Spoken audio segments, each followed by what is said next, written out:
घंटीधारी ऊंट। एक बार की बात है कि एक गांव में एक जुलाहा रहता था। वह बहुत गरीब था। उसकी शादी बचपन में ही हो गई थी। बीवी आने के बाद घर का खर्चा बढ़ना था, यही चिंता उसे खाए जाती। फिर गांव में अकाल भी पड़ा। लोग कंगाल हो गए। जुलाहे की आय एकदम खत्म हो गई।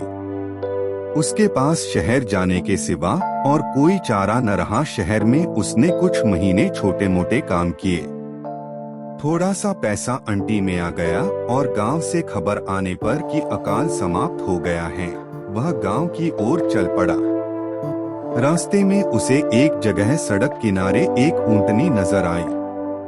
ऊंटनी बीमार नजर आ रही थी और वह गर्भवती थी। उसे ऊंटनी पर दया आ गई। वह उसे अपने साथ अपने घर ले आया। घर में ऊंटनी को ठीक चारा व घास मिलने लगी तो वह पूरी तरह स्वस्थ हो गई और समय आने पर उसने एक स्वस्थ ऊंट बच्चे को जन्म दिया। ऊंट बच्चा उसके लिए बहुत भाग्यशाली साबित हुआ। कुछ दिनों बाद ही एक कलाकार गांव के जीवन पर चित्र बनाने उसी गांव में आया। पेंटिंग के ब्रश बनाने के लिए वह जुलाहे के घर आकर ऊंट के बच्चे की दुम के बाल ले जाता। लगभग 2 सप्ताह गांव में रहने के बाद चित्र बनाकर कलाकार चला गया। इधर ऊंटनी खूब दूध देने लगी तो जुलाहा उसे बेचने लगा। एक दिन वहां कलाकार गांव लौटा और जुलाहे को काफी सारे पैसे दे गया, क्योंकि कलाकार ने उन चित्रों से बहुत पुरस्कार जीते थे और उसके चित्र अच्छी कीमतों में बिके थे। जुलाहा उस ऊंट बच्चे को अपना भाग्य का सितारा मानने लगा। कलाकार से मिली राशि के कुछ पैसों से उसने ऊंट के गले के लिए सुंदर सी घंटी खरीदी और पहना दी। इस प्रकार जुलाहे के दिन फिर गए।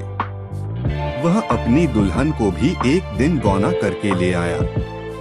ऊंटों के जीवन में आने से जुलाहे के जीवन में जो सुख आया, उससे जुलाहे के दिल में इच्छा हुई कि जुलाहे का धंधा छोड़ क्यों न वह ऊंटों का व्यापारी ही बन जाए। उसकी पत्नी भी उससे पूरी तरह सहमत हुई। अब तक वह भी गर्भवती हो गई थी और अपने सुख के लिए ऊंटनी व ऊंट बच्चे की आभारी थी। जुलाहे ने कुछ ऊंट खरीद लिए। उसका ऊंटों का व्यापार चल निकला। अब उस जुलाहे के पास ऊंटों की एक बड़ी टोली हर समय रहती। उन्हें चरने के लिए दिन को छोड़ दिया जाता। ऊंट बच्चा जो अब जवान हो चुका था उनके साथ घंटी बजाता जाता।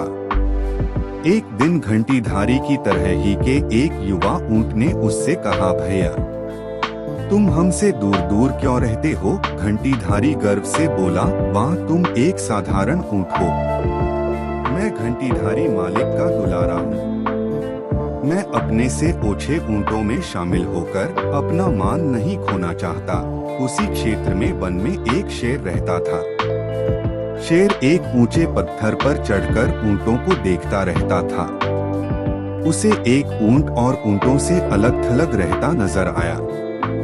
जब शेर किसी जानवर के झुंड पर आक्रमण करता है तो किसी अलग थलग पड़े को ही चुनता है। घंटीधारी की आवाज के कारण यह काम भी सरल हो गया था।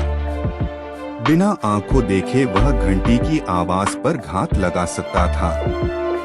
दूसरे दिन जब ऊंटों का दल चरकर लौट रहा था तब घंटीधारी बाकी ऊंटों से 20 कदम पीछे चल रहा था। शेर तो घात लगाए बैठा ही था। घंटी की आवाज को निशाना बनाकर वह दौड़ा और उसे मारकर जंगल में खींच ले गया।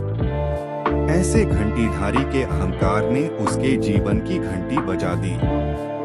सीखा, जो स्वयं को ही सबसे श्रेष्ठ समझता है उसका अहंकार शीघ्र ही उसे ले डूबता है। प्यारे दोस्तों, अगर आपको ये कहानी पसंद आई हो तो इसे अपने दोस्तों के साथ जरूर शेयर करें। साथ ही कमेंट करके ये भी बताएं कि आप और किस तरह की कहानियाँ सुनना चाहते हैं और ऐसी कहानी के लिए हमारे चैनल कहानी की दुनिया को सब्सक्राइब करें।